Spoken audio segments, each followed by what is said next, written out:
Is TNA going to be sold in 2024? If so, who's going to buy it? Hey, this is Ted Hill from Ted's Takes on Wrestling, and we are going to go over the worst predictions in wrestling of 2024. Now, who made these predictions? Did I scour the internet? Did I listen to other podcasts? No. These are my predictions. And instead of the best predictions, I'm going to make some bad predictions for 2024. That's right, guys. And the way we're going to do this, I've got 6 predictions. 3 of them, there's like a 1% chance. You know that match you have where you know who's going to win, but you get so involved in the emotion of it, and there's that 1% doubt that you think the other guy might actually take the belt. You know, like the Miz and Gunther that happened recently. You know, there's 1 or 2 little moments you're like, oh my God, they're going to put the belt on Miz. Or the other night at Collision in Charlotte, I was actually there, and there was a couple times I thought Trent Beretta might actually pin Eddie Kingston and get this Triple Crown thing that he had just won. That 1%. Well, 3 of these predictions are going to be like that, okay? I mean, they could happen. It's a long, long shot, but they could. Then there's 3 other predictions that, guess what?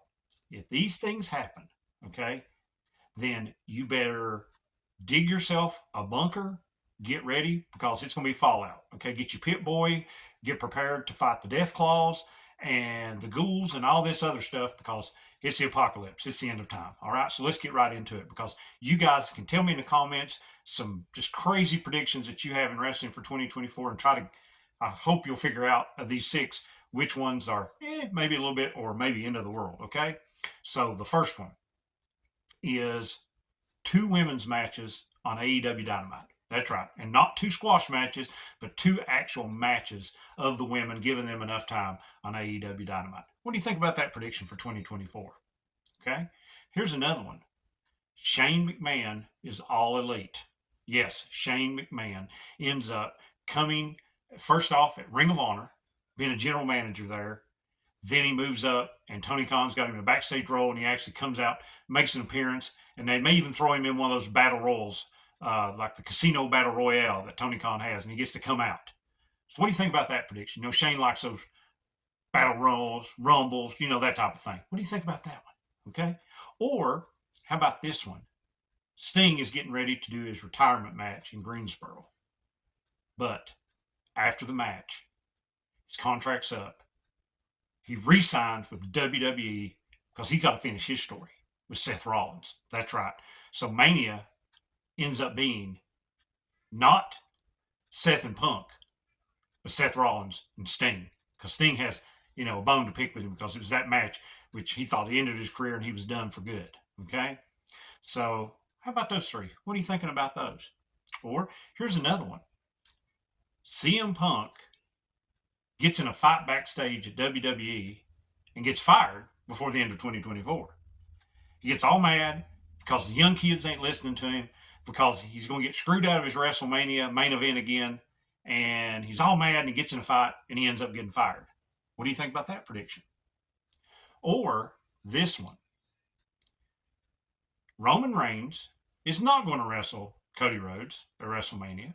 Cody's not going to finish the story. Roman Reigns is going to wrestle The Rock, beat The Rock, and then keep the title throughout the most of 2024. Now, I haven't seen the exact date, but by the last calculations I saw on the number of days that Roman Reigns has held this Universal title, he could actually surpass Hulk Hogan on the list later in 2024. Maybe SummerSlam, between SummerSlam and Survivor Series, possibly. So what if Roman, see, that's something we never talk about. What does Roman want out of his creative? Him and Paul Heyman have a lot of control over his creative. So what if Roman says, no, don't want to give the belt. Don't want to give the belt to Cody. No, I want to keep it till later in the year. And then Roman ends up passing Hogan on the list of consecutive days of holding the title, to where then only Backlund and San Martino are ahead of him. What about that prediction? And finally, you saw the thumbnail. TNA being sold. Yes, TNA is going to be sold in 2024. Okay. What's that company? Anthem, I think that's the one who owns it. And they're going to sell it. They're going to sell it to a billionaire who's going to get into the wrestling business. That's right. One Vincent Kennedy McMahon. He ends up selling the rest of his stock that he has, is completely out of WWE. He takes that money, buys TNA. Kevin Dunn has already left. Kevin Dunn comes over to do production. And then in all this, in the next few months, Bruce Pritchard even leaves WWE, follows Vince, and he is head of creative. And then Vince secures a TV deal in the fall, and he wants to restart the Monday Night Wars, but against his former company, WWE. And he says, Triple H, Paul, my son-in-law, you think you can do it better than me? Watch what I'm going to do with TNA, and we're going to go head-to-head with you. So what do you think about that prediction?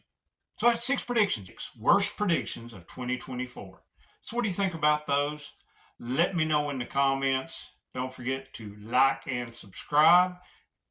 And always remember, don't make mistakes. Trust Ted's takes.